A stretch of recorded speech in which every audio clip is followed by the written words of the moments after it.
Hey y'all, I'm Elisa, the Scrappy Wife behind ScrappyWife.com, and today I want to talk about how I used pieces from IKEA to set up my craft room. There is a whole range of items available at IKEA, from small organizational pieces to big furniture pieces, and within those categories, you're going to find things that are at several different price points and that meet some different needs. And so I'm going to explain to you why I chose the IKEA pieces that I chose and why I did not choose the IKEA pieces that I decided to leave behind. I'm a big fan of IKEA for the craft room. I think some of the pieces are really affordable. Some of them are really expensive. Some of them are really affordable. I think they are sized really well for a craft room. I think they work really well for a crafter's needs. And to be honest, I live about 10 minutes away from an IKEA, so it's pretty easy for me to grab those things. But I do know that they also have a delivery system. You can order online. There's all kinds of ways to get those pieces. And one of my favorite ways is actually to look at thrift stores, Facebook Marketplace, any of those kind of resale places, because a lot of times you can find used pieces for a really good price.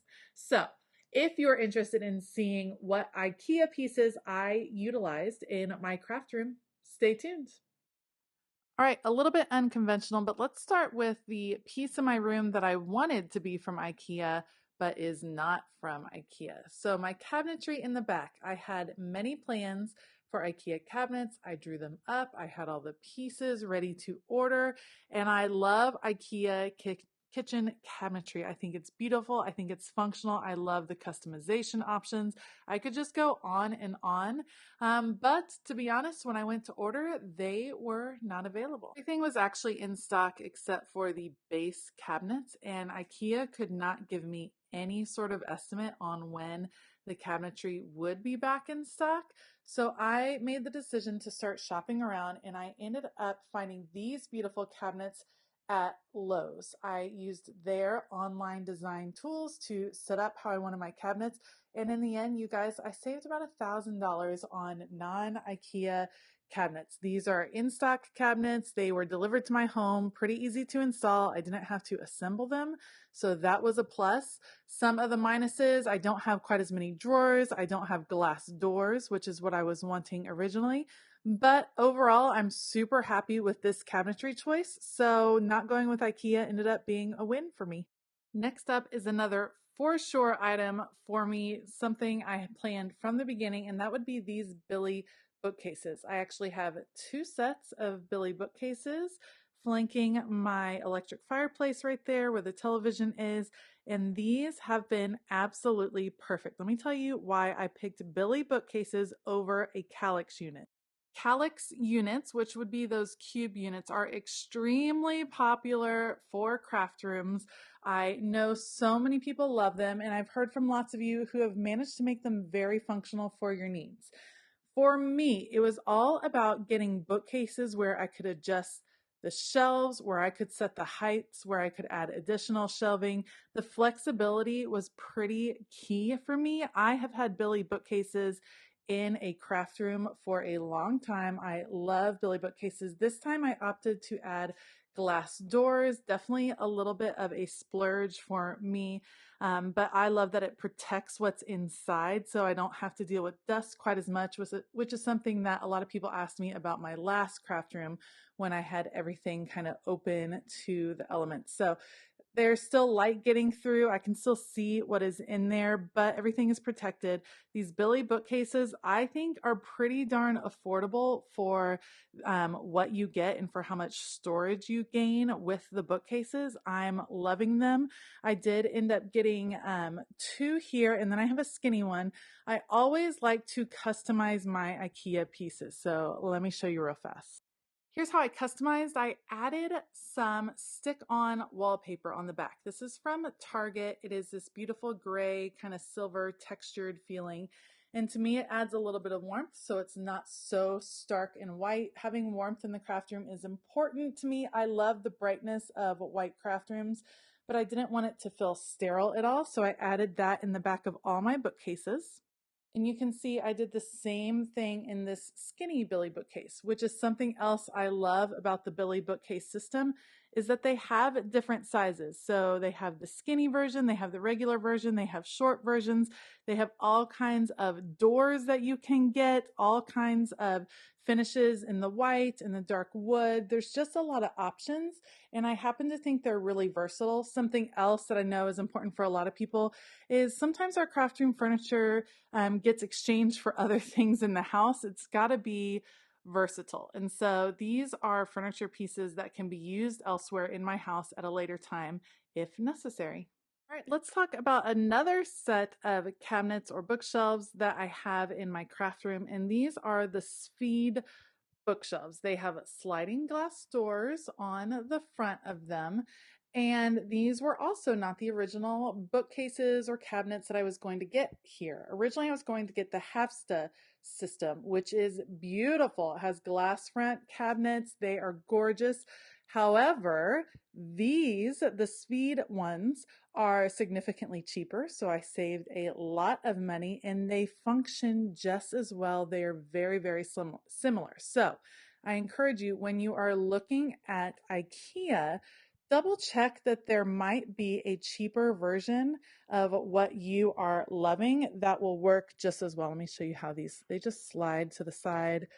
Very easy. I love it. It's great because I can use this to hold all my completed projects, some old projects, things like that. I'm getting the same effect as the Hafsta system, but like I said, it was much, much cheaper, which I absolutely love. Another detail that I add to my IKEA pieces is I often change out the handles. So you'll see that these have custom handles. They came with just little white ones. I have something similar on the Billy bookcases, but these work really well because I'm able to kind of customize. Again, I added the same gray wallpaper in the back. You can't see it as much on these because it's pretty dark, but these work really well. I picked these for the height. I did not want to take up this whole wall with bookshelves, so the height worked really well, so I can add things on the top. Noticing my eclectic pieces that I'm finding up there, but these work really well. I highly recommend them. They store a lot. They're super deep. So my big scrapbooks, you can see my big 12 by 12 scrapbooks fit beautifully there on the bottom with room to spare, which was another big selling point for me on these cabinets, that my bigger projects would have a place to live. Another IKEA find in my craft room are these two gray chairs. They are the Corp chairs. Again, these were slightly pricier, but here's why I bought them. The durability of the IKEA chairs for me has been pretty significant. I love that they can kind of take a beating, and I know that chairs in here will get used. I loved the color, I loved the firmness, and I really liked the low profile, meaning they did not have a high back. You could see past them, and I knew they would be floating in the room. So these really fit the bill. They were in stock, ready to go. So instead of searching for all kinds of chairs all over the place, this was a really convenient choice for me. Let's talk about another common choice in craft rooms, and that would be these Alex drawers. So I have 3 sets of Alex drawers in my craft room. These fit the bill for shallow drawers. I was looking for shallow drawers. You might remember I originally wanted a lot of shallow drawers in my cabinetry, but couldn't purchase the IKEA cabinetry. So these are serving that purpose for me. Here is what I love about them. Like I said before, shallow drawers I feel like work so well for craft supplies because we don't have a lot of bigger craft supplies. So having these where I can easily store different pieces in some clear containers, this just helps me stay really, really organized. I love it. Some things I don't like about it. Alex drawers do not pull out all the way, and you'll hear people say that all the time. There's space in the back that you have to be careful of because you can have things that kind of get lost in the back. It's super hard to get them out all the way, and you can see back there I have a piece rolling around that doesn't quite fit. I can't get that out easily. I definitely have to move other pieces. So that's a drawback to the Alex drawers. However, I kind of feel like their pros outweigh the cons, but I did run into a little bit of an issue when installing these. All right, so this is 100% my fault for not looking closely at measurements, which is something you're always going to want to do when you're choosing furniture for your room. But I did not realize that these longer Alex drawers were a different height than this set of drawers. This space in my closet does not fit 3 of these. All that would fit would be 2 of the long ones and 1 of the short ones.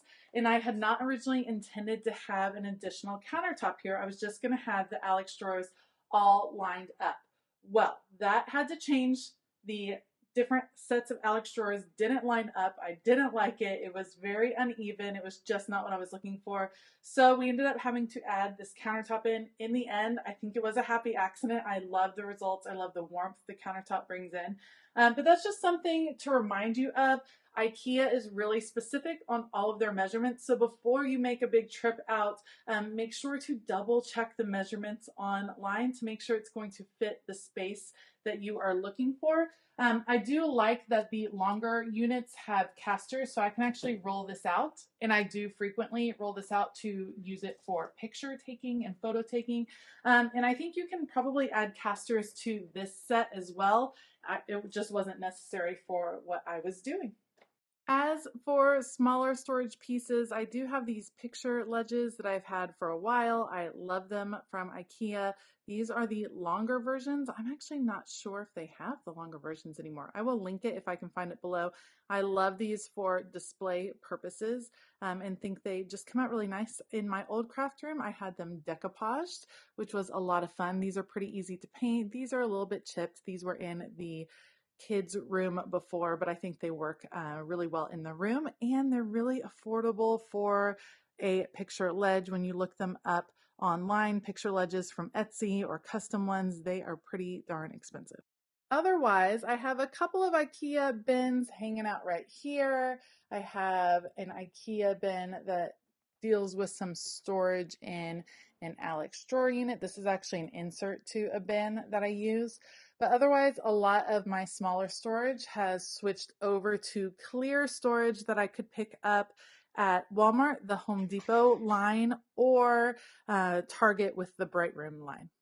All right, so I hope this kind of quick tour of the specifically IKEA pieces that I used in my craft room, why I chose them, why I didn't choose other pieces was insightful. I heard from so many of you after my craft room tour that you were planning your own craft room, you were building a new house, and you just loved hearing the thought behind it, because I think that's what's special about craft areas or creative spaces, is that we as creators put so much thought into the functionality and the look. And then of course, we're all working on a budget. So take some time, look through it. Some tips before you head out to IKEA. Check online to make sure that what you are looking for is in stock. They have started to loosen up as far as the supply chain, so there is a lot more in stock in IKEA these days, but you want to double check before you make a big road trip to pick up something that may or may not be there. You can check the measurements and you can check prices online.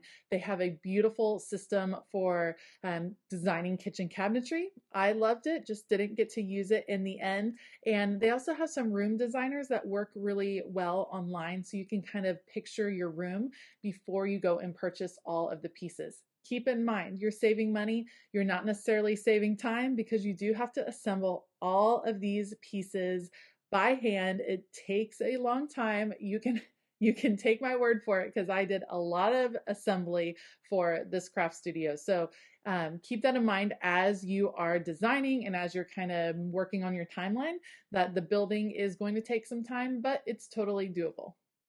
Thank you so much for joining me today. Let me know what IKEA pieces you use in your craft studio, in your craft room, in your creative space. There are so many great storage solutions at IKEA. It's just a great place to go to design your creative space. I will link things down below, all the furniture pieces I talked about. You can find those links, not affiliate links, but you can check them out over at IKEA. I want to give a huge shout out to my Patreon members. Thank you guys so much. You guys are so awesome. I appreciate your support. If you want to join us over on Patreon and take advantage of some of the awesome things that are happening over there, you can find the link for that in the description box below as well. All right. I hope that you have a fabulous day. And as always, keep it creative.